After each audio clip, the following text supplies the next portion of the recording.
مسئلہ نمبر 8، طواف کا طریقہ۔ نیت کر کے بیت اللہ کے گرد 7 مرتبہ گھومنے کو طواف کہتے ہیں۔ نیت طواف کے لیے نیت فرض ہے۔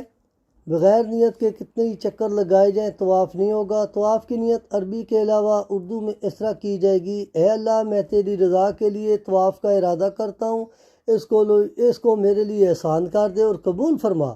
دل سے یہ نیت کرنا فرض ہے اور زبان سے کہہ لینا افضل ہے۔ خانہ کعبہ کے جس کونے میں حجر اسود لگا ہوا ہے، اس کے بالکل سامنے زمین پر کالے رنگ کی پٹی ہے اور اس کی سیدھی میں کوہ صفا کی دیوار پر سبز لائٹیں لگی ہیں۔ اس نشان پر کھڑے ہونے سے گویا حجر اسود کا سامنا ہے۔ پھر تلبیہ موقوف کر کے ہاتھ اپنے چہرے کی طرف اٹھائیں، جیسے نماز میں پہلی تکبیر کے لیے اٹھاتے ہیں۔ بسم اللہ، اللہ اکبر، اللہ اکبر، لا الہ الا اللہ واللہ اکبر، اللہ اکبر وللہ الحمد پڑھ کر اپنی ہتھیلیوں کو بوسہ دے کر چھوڑ دیں اور طواف شروع کر دیں۔ اس عمل کو استلام کہتے ہیں۔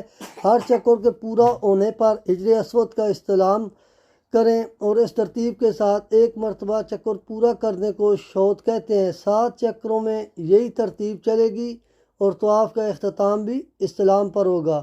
مسئلہ یہ ہے کہ جس طواف کے بعد صحیح لازم ہو، اس طواف کے پہلے 3 چکروں میں مرد حضرات کے لیے رمل کرنے کا حکم ہے، یعنی سینہ تان کر قریب قدم کے ساتھ قدر تیزی کے ساتھ چلیں، جبکہ باقی کے چکروں میں نارمل حالت میں چلیں۔